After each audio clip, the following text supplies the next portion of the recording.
I'm really excited about today's video because we're going to take a deep dive into an application by one of my favorite sample creators, and they go by the name of Cinesamples. The application that we're going to talk about is called Musio, and there's a lot of questions floating around, especially about these cloud-based apps and whether or not they're worth the subscription cost, what the limitations are, and what advantages there might be, so I thought I'd download it to see for myself.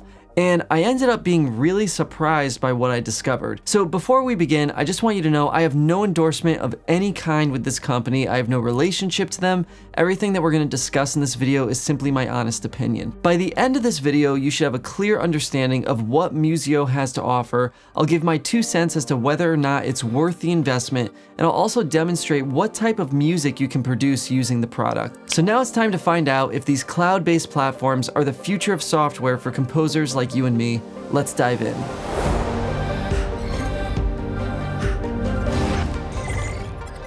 Okay, so for anyone who has seen my other videos, you'll likely have heard me mention Cinesamples because I own several of their products already. Again, no endorsement, I have just always felt that the quality of their samples are really spectacular, and honestly, they kind of match the aesthetic that I myself as a musician and producer just naturally lean towards. So they're typically recorded in the same halls that I've had the privilege of hearing some of my music performed in, and that includes the Fox Newman stage, the MGM Sony scoring stage, and so on. Because their orchestral libraries are recorded in the same rooms and with the same engineers that are on major Hollywood scores, they're actually very, very effective when trying to create realistic MIDI mock-ups. Now they're offering Musio, which is a cloud-based application that they call the Infinity Instrument. And basically, many of the libraries that I purchased for thousands and thousands of dollars over the years are now available for just $9.99 a month, $99 a year, or $1,000 pretty much for the unlimited lifetime access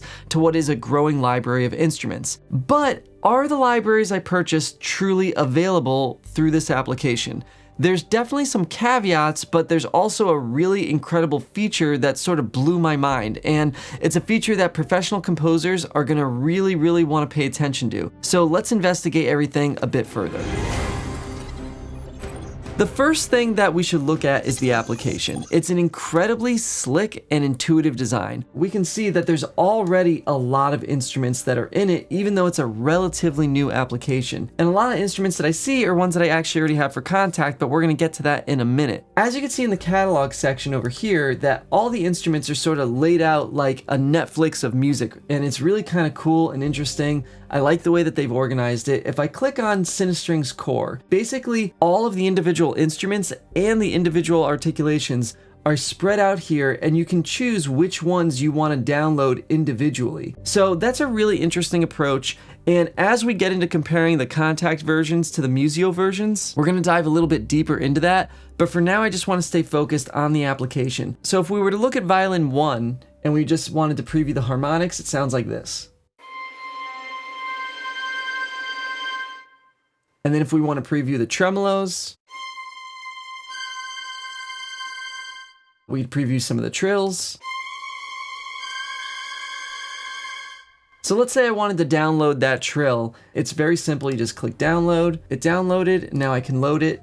And basically when it goes over to here, it kind of acts like a Kontakt player in and of itself. You can see that we can change the output. In this case, I've got up to 32 outputs for stereo. And so just like Kontakt, it looks as though you can load about 16 instruments in one Musio player. As you can see, it's a really streamlined setting. So for Cinestrings Core, for example, you just have reverb, expression, and dynamics. And so it's a much more limited capacity for customization as opposed to what you get in Kontakt, which I think is where we're gonna move on to right now. Is let's talk about the difference between these libraries and the existing versions that Cinesamples has already made for Kontakt player. So I did mention that I have several of these libraries already, and I want to look at the key differences between Musio libraries and Cinesamples Kontakt versions of the same libraries.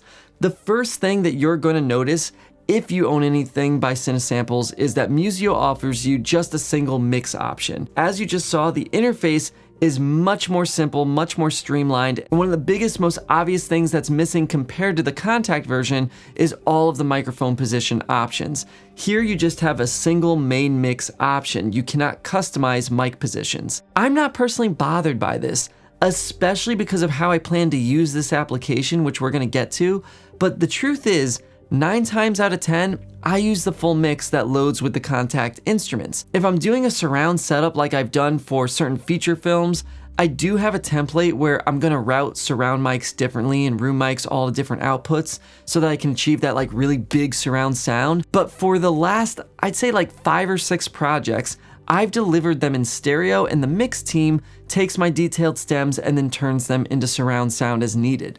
So this actually is not a problem for me personally. It's a more streamlined approach because with fewer mics, you're gonna have less demand on your storage and computer as a whole when loading tons of these instruments. Another big difference that you might notice between Musio and the Kontakt versions of these instruments is that the Musio instruments do not offer key switches, where the Kontakt versions do.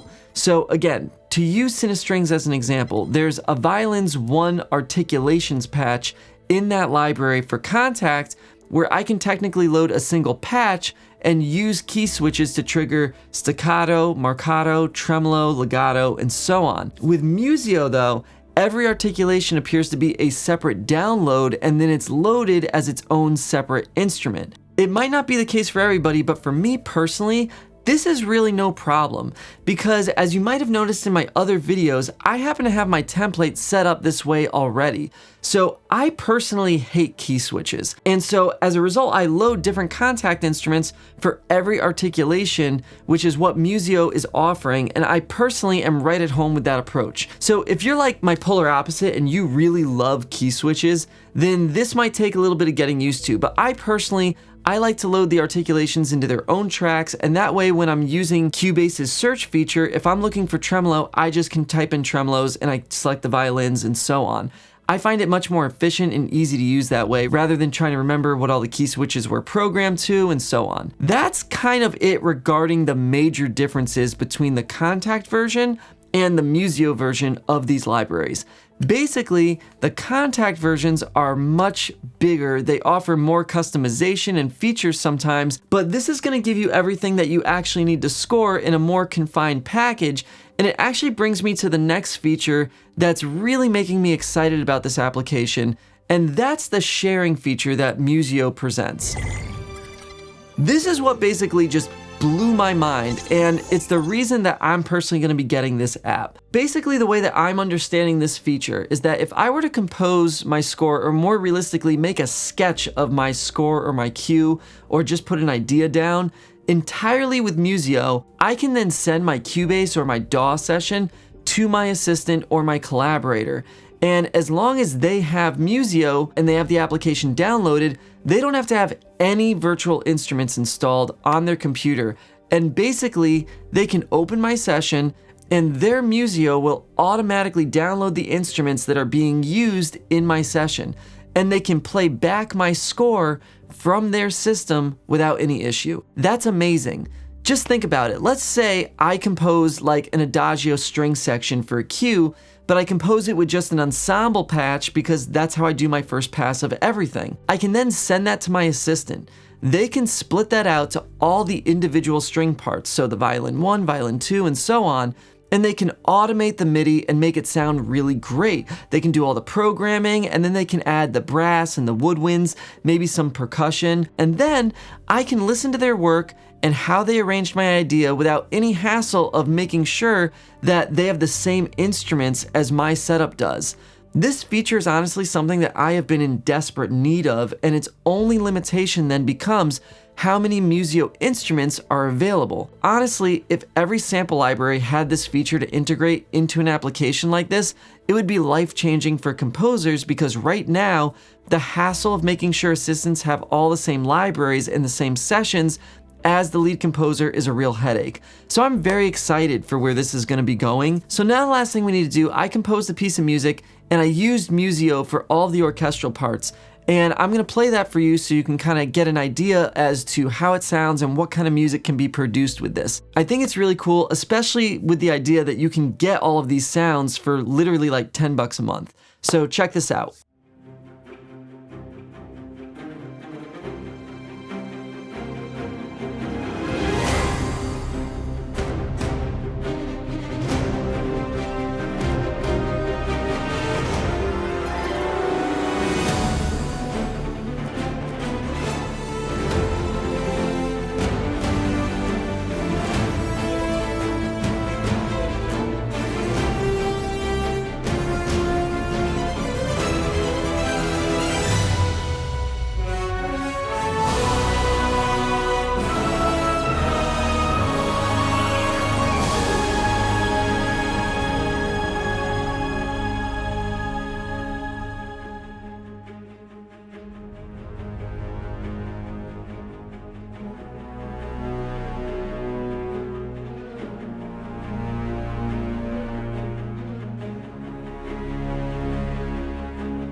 So that's really cool that you can do all of that with such an affordable instrument now. It's honestly never been easier to make great sounding music. I truly can't believe it. I believe that the ability to pass sessions between collaborators alone is worth the price of admission. So if I were starting out as a composer today, the $9.99 a month purchase is a complete no-brainer to me. If this is the type of content that you enjoy watching, whether it's about sample instruments or being a working composer in a modern film and television industry, please make sure to like the video and hit the subscribe button, because doing so is what allows me to keep putting out free content just like this. Also, if you're interested in other libraries that I frequently use, I recommend checking out this video right here, because that's where I'm going to share with you my favorite percussion libraries and, most importantly, how I use them. Until next time, thank you for watching. I hope this was helpful.